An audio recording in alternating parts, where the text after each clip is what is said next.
રોજ ઘોષિત 9 ઓગસ્ટ વિશ્વ આદિવાસી દિવસ નિમિત્તે અહીંયા ઉપસ્થિત તમામ આદિવાસી સમાજના આગેવાનો, વડીલો, યુવાનો, માતા બહેનો 9 ઓગસ્ટની હાર્દિક શુભકામનાઓ તેમજ આપણા લોક લાડીલા ધારાસભ્ય શ્રી ચૈતર વસાવા સાહેબ તરફથી પણ આદિવાસી સમાજને 9 ઓગસ્ટ શુભેચ્છાઓ પાઠવી છે.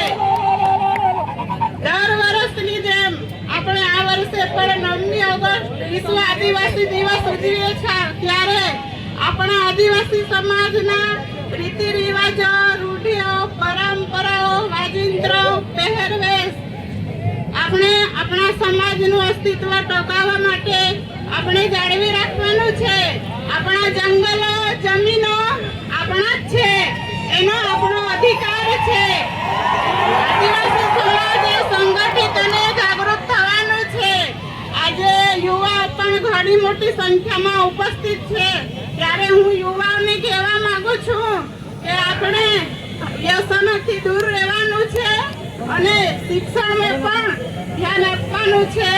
આદિવાસી સમાજમાં શિક્ષણ ઘણું ઓછું છે, એટલે આપણે શિક્ષણ લાવીશું તો જ આપણો આદિવાસી સમાજ આગળ આવશે.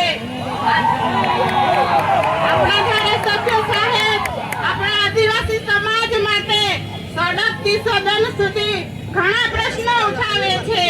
આદિવાસી સમાજના જમીન ના હોય, આદિવાસી સમાજના ખોટા આદિજાતિ પ્રમાણપત્ર માટે, શિક્ષણ માટે, શાળાઓ માટે અને શાળાઓમાં શિક્ષકોની ભરતી માટે ઘણા પ્રશ્નો ઉઠાવે છે. ત્યારે આ સરકાર ખોટી રીતે એમને વારંવાર જેલમાં મોકલે છે. આજે એક ધારાસભ્યના પત્ની તરીકે મને પણ એમણે બે વાર જેલમાં મોકલી છે, પણ અમારો આદિવાસી સમાજ એનો પણ બદલો લેશે, ક્યારે માફ નહીં કરે. આપણા આદિવાસી સમાજને ઘણા અત્યાચારો અને અન્યાયો થાય છે. આ સરકાર ઘણા તાઇફાઓ કરે છે. આપણા વિસ્તારમાં આદિવાસીઓ માટે સ્ટેચ્યુ બનાવે છે, કોરિડોર બનાવે છે અને મોટા મોટા ડેમો બનાવે છે, પણ અમારા આદિવાસીનો વિકાસ થવાનો નથી. અમારા વિસ્તારમાં જ્યારે તમે ડેમનું પાણી આપો, સારી શાળા આપો, સારા સ્કૂલો આપો, સારી હોસ્પિટલો આપો, સારા કોલેજો આપો અને યુનિવર્સિટી આપશો, ત્યારે અમારો આદિવાસી સમાજ આગળ આવશે અને ત્યારે જ અમારા આદિવાસી સમાજનો વિકાસ થશે. આજના 9 ઓગસ્ટ વિશ્વ આદિવાસી દિવસ તરીકે અમારા ધારાસભ્યને ખોટી રીતે જેલમાં ફસાવ્યા છે. જંગલ જમીન માટે, આદિવાસીઓ માટે લડે છે. એમને વારંવાર જેલો કરવામાં આવે છે, પણ આજના 9 ઓગસ્ટ વિશ્વ આદિવાસી દિવસ તરીકે જંગલ જમીનના કેસ બાબતે એમને ખોટી રીતે સજા કરી છે. એ સજા તાત્કાલિક રદ થાય અને એમને વહેલી તકે જામીન મળે, ન્યાય મળે, એવી અમારા આદિવાસી સમાજની માંગ છે. આટલું કહી વિરમું છું. જય આદિવાસી, જય જવાન.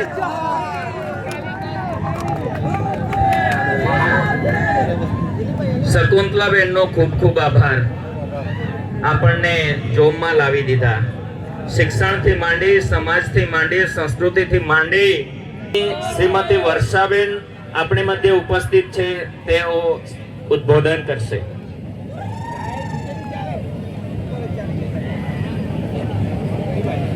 જય આદિવાસી, જય જોહાર. આજે 9 ઓગસ્ટ વિશ્વ આદિવાસી દિવસ નિમિત્તે ડેડિયાપાડા ગ્રાઉન્ડ ખાતે ઘણી મોટી સંખ્યામાં અહીં વડીલો, બહેનો,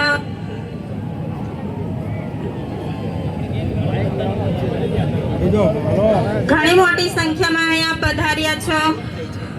આપણા આદિવાસીઓના પહેરવેશ, રીત રિવાજ, વાજિંદ્ર સાથે ઘણી મોટી સંખ્યામાં અહીંયા તમે પધાર્યા છો.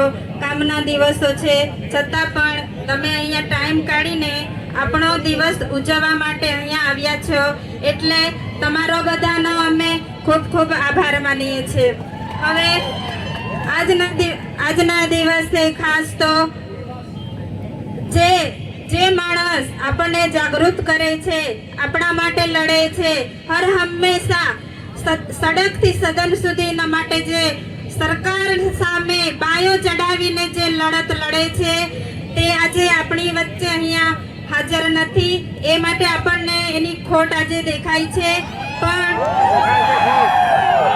ખાસ તો ગયા વર્ષે પણ આવી રીતે જ એમની ખોટ હતી, એટલે આજે હું ધારાસભ્ય વતી તમારી બધાની માફી માંગુ છું કે છેલ્લા 2 વર્ષથી હું તમારી વચ્ચે હાજર રહી શક્યો નથી.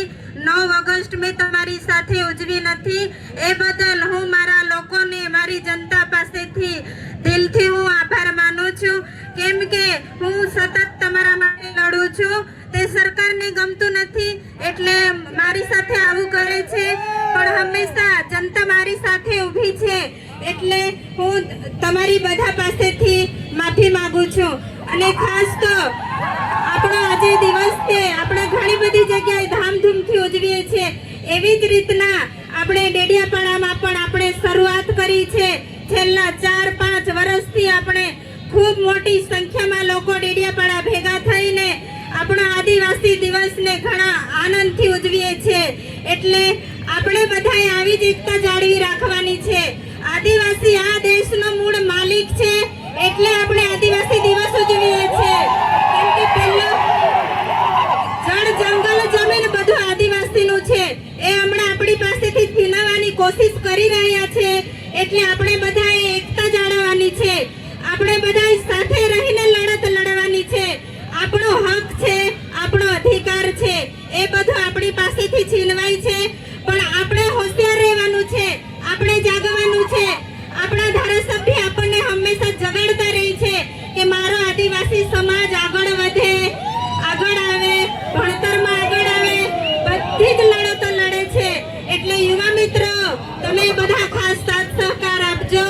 વડીલ મિત્રોને પણ અમને કહીએ છે, તમે બધા આદિવાસી દિવસ છે એટલે અહીંયા બધા પધાર્યા છો, એટલે તમારો બધાનો અમે ખરા દિલથી આભાર વ્યક્ત કરીએ છીએ.